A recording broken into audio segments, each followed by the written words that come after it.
From the New York Times, I'm Natalie Kitroeff. This is The Daily.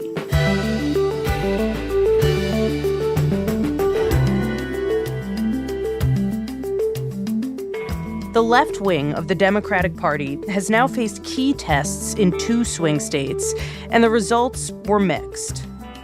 On Tuesday, Democratic Socialist Francesca Hong lost the Democratic nomination for governor in Wisconsin in an upset after leading by double digits in the polls.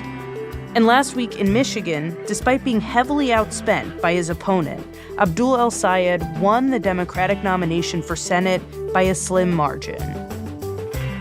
Today, my colleague, Chief Political Analyst Nate Cohn, helps make sense of those conflicting outcomes and explains what they tell us about the state of the populist left in Democratic politics. It's Thursday, August 13th.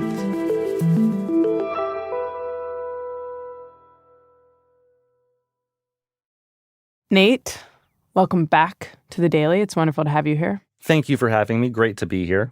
So we want to talk today about what this moment means for the Democratic Party. For the past 10 years, it feels as though we've been talking about this divide in the party between the progressive left and the moderate establishment. And it feels like the story of this primary season for Democrats is, to what extent is that progressive flank ascendant in the party and in national politics? In the last 2 weeks, one of those candidates narrowly won in Michigan and another narrowly lost in Wisconsin. I don't totally know what to make of that. It feels a little confusing to me, but fortunately, that's what we have you for. So, Nate, what should we make of that? Fortunately, I think it isn't very confusing. It's pretty clarifying. Oh? We've had 2 races in 2 weeks in states that are presidential battleground states, reasonably representative of the country politically in different ways, where the progressive left has essentially been tied a little bit ahead or a little bit behind with their establishment rivals. This is pretty different from what we've seen over most of the last 10 years, when the progressive left has basically only been reliably competitive in heavily Democratic, young, highly educated urban areas. Now, that can happen twice in 2 weeks, after all, in presidential battleground states, and therefore perhaps even nationwide. That still comes with limits. There are large parts of these states where the progressive candidates aren't faring very well, and that suggests there are also large parts of the country where the progressive left wouldn't fare very well. But this represents a really significant improvement in their standing within the Democratic Party compared to where they seemed to stand just a few years ago.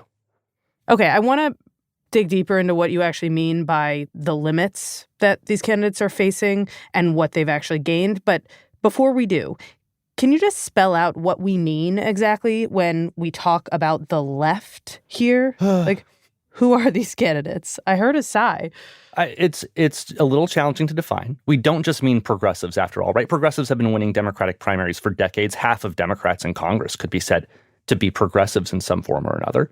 We mean a new kind of young, activist-backed candidate of, for lack of a better word, the progressive left. Mm-hmm. I think the core of this new activist progressive left are the self-identified Democratic Socialists, Mamdani, Alexandria Ocasio-Cortez, and their allies. Beyond them, though, there is a group of politicians who looks a lot like them, but does not necessarily characterize themselves as Democratic Socialist. Like who?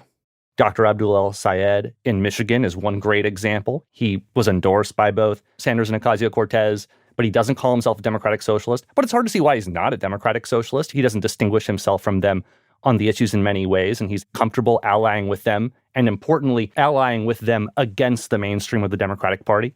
So data-wise, when you look at the numbers, which are your bread and butter, you're looking at candidates who are either members of the Democratic Socialists organization or are effectively part of that platform. They are aligned with many aspects of it. Yeah, there are a lot of different ways to define it, but they stand apart from not only the establishment moderate in the Democratic Party, but also the kind of progressive candidate who's been winning in the Democratic Party for a long time. Okay, and the question going into the last couple of weeks, right, was whether this progressive left could win, not just in places like New York, deep blue areas, but in purple areas, states like Michigan and Wisconsin. So let's get into what we learned from the 2 Democratic primaries in those states. I think the most obvious thing we learned is that, yes, the progressive left can compete in these states. Now, it's worth noting that Each of these races are idiosyncratic primaries. They have different candidates with different strengths and weaknesses. In Michigan, in a primary for U.S. Senate, Democrat Dr. Abdul El-Sayed ran a campaign that received a lot of enthusiasm from progressives across the country. And he ran against Congresswoman Haley Stevens, an establishment-backed candidate who had the advantage of tens of millions of dollars in advertisements, even though she had her own liabilities, like being a really strong supporter of Israel at a time when that's pretty unpopular among rank-and-file Democrats. There was a totally different set of circumstances in Wisconsin. That was a race for governor where Francesca Hong, a Democratic socialist, did not run an especially strong race. She did not earn endorsements from people like Alexandria Ocasio-Cortez or Bernie Sanders. She had a long track record of posting and making remarks on social media that did not make her seem like a terribly compelling politician. Much of the final week of the campaign was spent litigating social media posts about how she had problems with Thanksgiving and Halloween. Right. This was not necessarily the best candidate that the progressive left has put forward. On the other hand, the moderate wing of the Democratic Party almost failed to put forward a candidate in this race. It cycled through multiple potential frontrunners who entered the race and dropped out of the race, and in some cases came back into the race. And only in the final days of the campaign did the party appear to coalesce behind David Crowley, who was a relatively unknown candidate from Milwaukee County, but who did not have any, statewide reputation or tens of millions of dollars backing him during the campaign. But despite all the differences that we just worked through between these two different races, we still ended up with the same basic result. Michigan and Wisconsin ended up essentially dead even. The progressive candidate narrowly won one race and narrowly lost the other. But the story was basically the same. The same demographic groups aligned between each ones. They showed the same strengths. They showed the same weaknesses.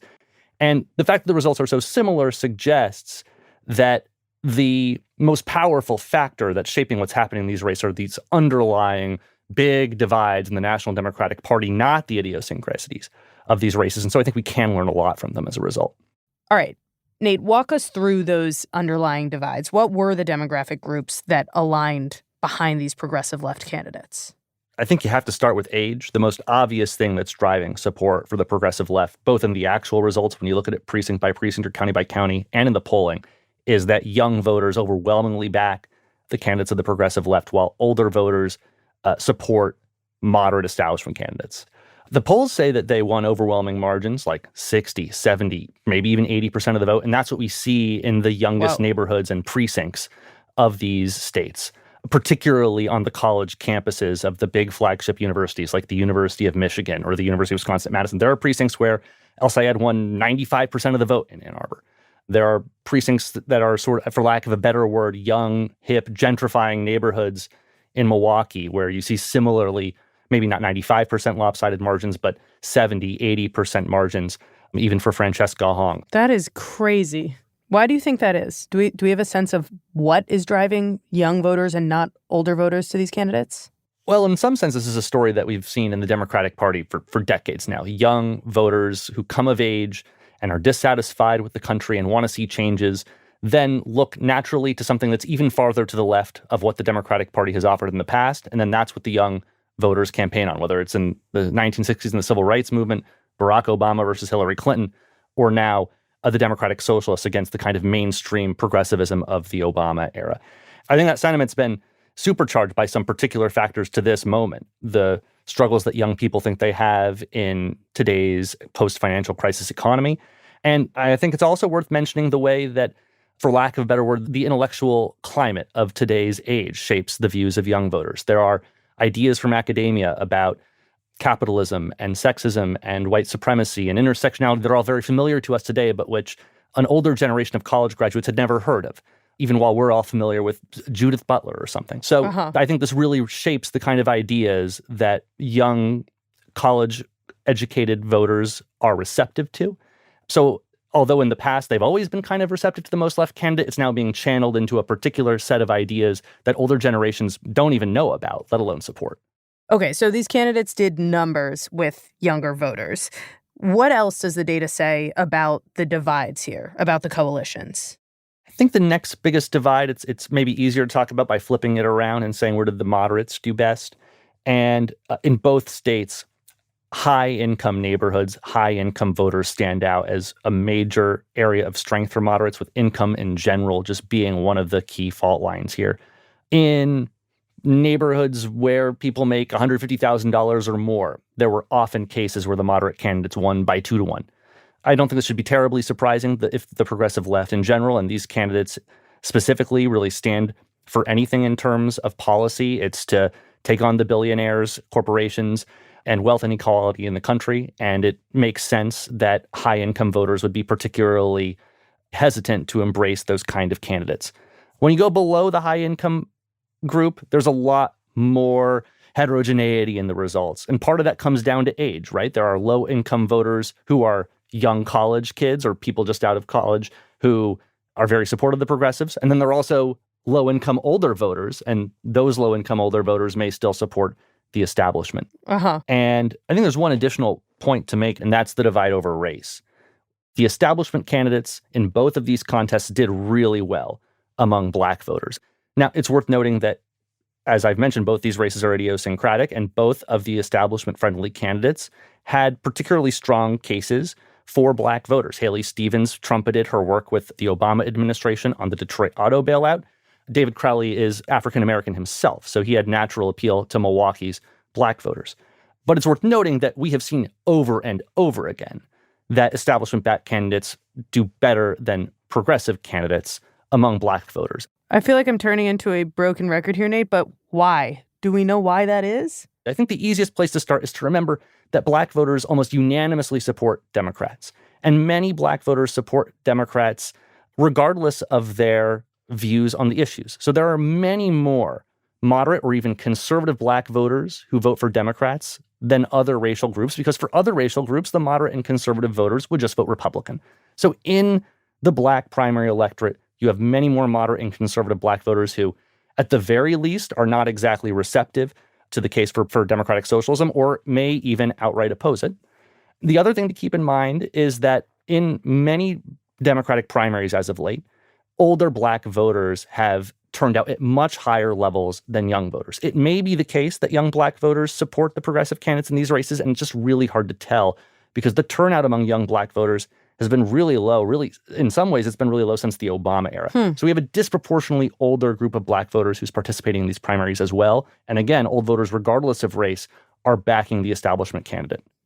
Bottom line, Nate, at this moment, when we see these areas of strength and of weakness for the progressive left being highlighted, should we think of this movement that Bernie Sanders more or less started in 2016 as ascendant and gaining ground or stalling out?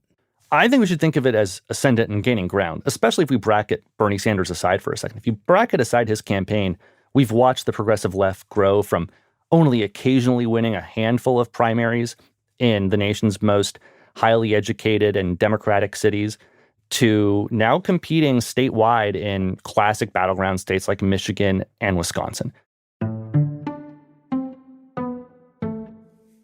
That said, this is a very different kind of progressive coalition than the one that Bernie Sanders put together back in 2016.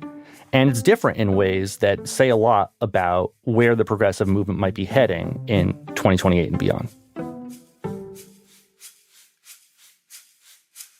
We'll be right back. Nate, describe exactly how the progressive coalition has changed since 2016. I think to understand, it's worth stepping back and remembering what the Bernie Sanders coalition looked like in 2016 against Hillary Clinton. At its core, there was the same young, progressive, democratic, socialist, activist group that's still at the core of the progressive movement today. But what's changed is the group of voters beyond that democratic socialist core, the sort of swing voters of democratic primary politics, the people who aren't necessarily true believers, but who preferred Bernie Sanders to his opponent, Hillary Clinton. In that election, in 2016, the voters who preferred Sanders to Clinton, even though they weren't true believers, were mostly working class, and particularly working class white voters. Bernie Sanders swept rural parts of Michigan and Wisconsin. And he did so in part because he was relentlessly focused on a populist message, and in part because Hillary Clinton was sort of the perfect foil. On economic populist issues, she had backed NAFTA, right, and she, had taken all of this money from speeches from corporations and so on. And she also campaigned pretty heavily on identity politics, for lack of a better word, in that election. She was the candidate trying to rally the supporters of Black Lives Matter, and she was also running as potentially the first female president. And those were major points of emphasis in her campaign. And together, that seemed to give Bernie Sanders the edge among white working-class Democrats across much of the northern United States in particular.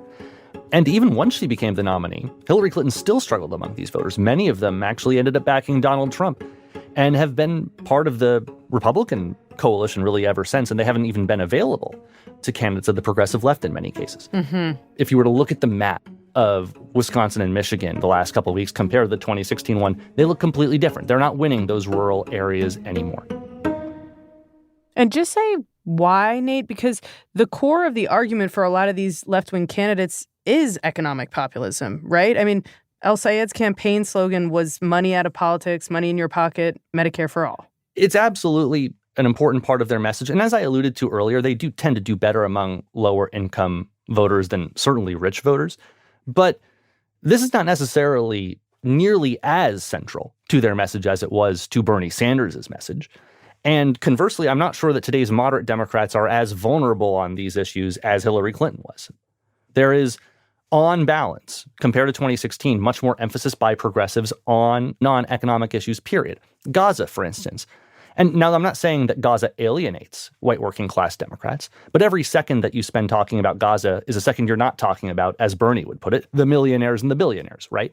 And so if most of the conversation about your campaign is about the issues that animate activist progressives, the fact that you then try and turn your message back to putting money in people's pockets won't be as powerful as it would be if that were all you were talking about. And I think it's fair to say that's what the Bernie Sanders campaign did in 2016 that we just don't see from progressives since then.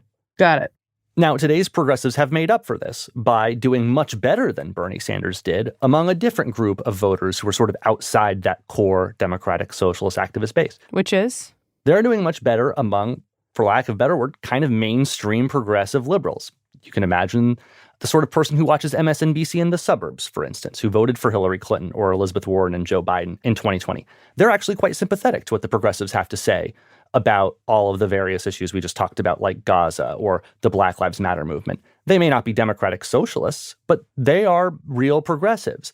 And in the past, they didn't support Bernie Sanders, and they have been voting for mainstream Democrats.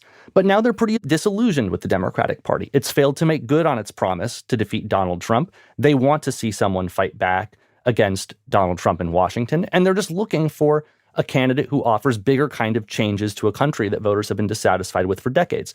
And right now, the Democratic Socialist Progressive Activist wing of the Democratic Party is offering something like that. And so these voters who have voted maybe for more moderate candidates in the past, they're pretty open to backing progressive candidates today. Those folks basically aren't alienated by some of that culture war messaging. They may even like it. They may like it, and they're so frustrated with the Democratic establishment that they want to cast a protest vote in some cases. And I think it could be even more than a protest vote. They may look at the Democratic Socialists and say, you know what? I've always supported universal health care, and that's what they say they support too. I don't like what Israel's doing. I agree with that. So they may not, again, consider themselves democratic socialists. They may not be activists for the democratic socialist cause, but they may not see themselves as very different on a long list of issues. I guess my question is that a winning coalition? Is that enough to win in purple places in a general election? In a general election? No. I mean, you can win a Democratic primary with a core of democratic socialists plus sort of mainstream liberals. But to win a general election, you need to win a lot more than that. You have to win the rank and file of the Democratic Party, and then a lot of more moderate voters who don't consider themselves Democrats, who are independents, or who may even in some cases be relatively conservative voters. Then does that suggest that these candidates will have to kind of win back those white working class voters, the ones who voted for Trump? And if they stick to the economic populism message and de-emphasize the other stuff, is that a path forward? Do they need to do that to broaden their coalition? Well, I think that's what the progressives see for themselves. I think they want to try and win back some number of white working class, or at least working class voters in general, with a message focused on economic populism. I don't think that's necessarily very realistic. And you can sort of see that in its own way in these Democratic primaries. They can talk about economic populism a lot. They can even make that the focus of their campaigns to the extent they can. But they're going to be defined by the broader set of issues that they're associated with and that they're really passionate about. There's not going to be a version of Dr. El-Sayed who doesn't talk about Gaza and who doesn't talk about all the other issues that progressives have been campaigning on for the last 10 years. But to win a general election, they're probably going to need to win in a fairly conventional way for a Democrat to try and be acceptable enough to voters who are dissatisfied with Donald Trump. Some of them are working class. Some of them are rich and affluent. Some of them may be the kind of voters that progressives dream of winning, and some of them may bear no resemblance to that. But they're stuck playing, I think, a fundamentally conventional general election game. Nate, another big part of this debate among Democrats is whether these socialists or socialist-adjacent candidates may drag Democrats down in other parts of the country by giving Republicans this opening to cast the entire party as too radical. How do you think that dynamic might play out as we get closer to the general? Well, I think it's true to some extent. When you vote for a Democratic candidate, you're voting both for the person and to put a party in power. And to the extent voters sour on putting the Democratic Party in power because they perceive it as being farther to the left than they are, that could hurt Democratic candidates in parts of the country who have nothing to do with the progressive left. That said, I think in most of these races that Democratic candidates will succeed in defining themselves. Certainly the strong Democratic candidates with their own individual brands who have the resources to air television advertisements about themselves, they have an opportunity to define themselves. So I wouldn't expect it to prevent more moderate Democrats from winning in much of the country, even if it is undoubtedly some additional burden that they have to overcome. Obviously, we've spent this time looking at, as you said, idiosyncratic races, so I don't want to extrapolate too much here, but given the broader dynamics that you've laid out about this left-wing coalition, I wonder how you're also thinking about its place in the future of the party beyond these midterms. Like, crystal ball a little bit for me. There's an unmistakable trend towards the progressive left in Democratic politics. We've talked about that already. And as generations turn over and more young people enter the Democratic electorate, and as more older moderates age out of the Democratic electorate, I think it's possible we could see this trend continue. It would not surprise me to see a candidate of the progressive left win the Democratic nomination in 2028 if they have a strong enough candidate to pull it off, or if the establishment is disorganized like it was in Wisconsin. Now, that said, it doesn't make it inevitable that progressive activists will take over the Democratic Party. Mainstream Democrats will try and co-opt elements of this message. They're going to try and appeal on the same kind of themes about economic populism. I mean, we just saw Gavin Newsom say the divide in America in politics today isn't between left and right, it's between top and down. Mainstream Democrats are getting a message here. And this is pretty common in American politics, that activists elevate an issue and the mainstream of the party ultimately subsumes it. But then what would happen to all of the more hardcore supporters of that socialist DSA platform? I can't imagine that they would get on board for a much more diluted version of the thing that has them so energized. This is a cop-out answer, but it'll obviously vary from person to person and group to group. There are going to be some diehard democratic socialists who will say that any person who doesn't reject the system of capitalism is complicit in the oppression of, the working classes around the world, right? There are also going to be progressives who understand that it's important to work within the Democratic Party to gradually change it. Over time, in different cases, the relative balance of which two paths different parts of the left take is going to vary. If Gavin Newsom wins the Democratic nomination because he adopted a buzzword about top versus bottom, that's going to be a little different than if it's, say, a John Ossoff who centers corruption and taking on the billionaires in his campaign, right? So there are a lot of subtleties here. But I think over the long run, the thing that's sort of guaranteed is that if the progressive left becomes strong enough in the Democratic Party, it is going to change the Democratic Party one way or another. Mm-hmm. If the mainstream of the party resists it, that's when you have the opportunity for a real hostile takeover like what happened to the Republicans. I think it's too early to say whether we're going to see something more like a hostile takeover or more like the mainstream of the Democratic Party letting the Democratic Socialists in and gradually allow it to change the party. In some cases, you'll see some of both. I think over the medium term, I would expect to see the mainstream of the Democratic Party try and embrace economic populism, try and take a more anti-Israel stance. And that may be enough to prevent a true takeover of the Democratic Party by Democratic Socialists, even as the Democratic Party moves to the left as a consequence. But the natural tendency for a party is to try and assimilate all of its parts and to forge a coalition, to use a word that we've used probably too many times in this episode. And that's the natural way for the party to end up.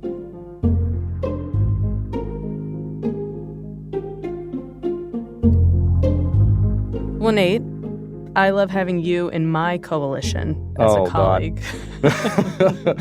And thanks for coming on the show. Thanks for having me.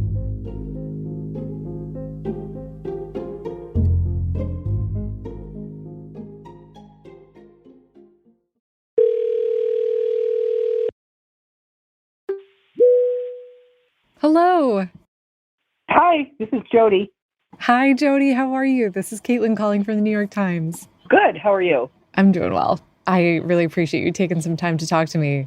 Yeah, we're in an interesting state, no? You really are. How does it feel? It's stressful, totally stressful, because there's so much at stake. On Wednesday, one day after the Democratic primary for governor in Wisconsin, Daily producer Caitlin O'Keefe called voters there to understand how they were processing the results. Can you tell me who you voted for in the primary on Tuesday? Yes, I voted for Francesca Hong. Francesca was my choice. Ultimately, I ended up voting for David Crowley. I voted for David Crowley. I just thought more important than voting for exactly who I'd be more passionate about, we need to get somebody in there that can win the race. When I saw that Crowley had won with just over 3,000 votes shy, it was a huge sense of relief for me, but a little bit of anxiety that we got that close. I really appreciated the progressive views on affordable health care, universal child care, public schools, the minimum wage. My two daughters are middle income and are struggling. And I don't see a way out of it. My grandkids, they're having such a hard time finding jobs. It didn't used to be that way. So I'm just not for the establishment right now. I feel like they just keep going along the same path. I think we need to wipe the slate clean, start over. It's not working. What would you say to somebody who looks at Hong's loss in Wisconsin and thinks this is proof that the Democratic Socialists of America and that platform can't win across the country? Good ideas have been coming from the progressive movement for years. And sometimes they get more footing, sometimes they don't. They got to wait their time. I think there are repairs we can make to our capitalist system without completely upending everything. When essentially your platform is just tear it all down and rebuild, I don't think we need to tear it all down and rebuild. I think that we need to repair our democracy in progress and this experiment that we're on. We'll be right back. Here's what else you need to know today. The Trump administration plans to spend millions of dollars equipping immigration officers with gloves that can deliver electric shocks on contact to induce compliance. The gloves, which are sometimes referred to as stun gloves, take only a second to be switched on by pressing a button, and they're made by a Kentucky company called Compliant Technologies. The company says that the gloves emit a much lower voltage than a taser.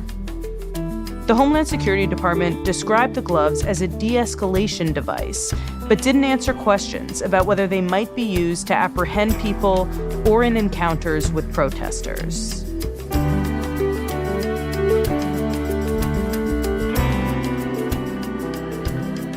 Today's episode was produced by Caitlin O'Keefe, Jack Disidoro, and Carlos Prieto. It was edited by Rob Zipko and Paige Cowett, with help from Liz O'Balin, and contains music by Pat McCusker, Dan Powell, and Marion Lozano. Our theme music is by Wonderly. This episode was engineered by Alyssa Moxley.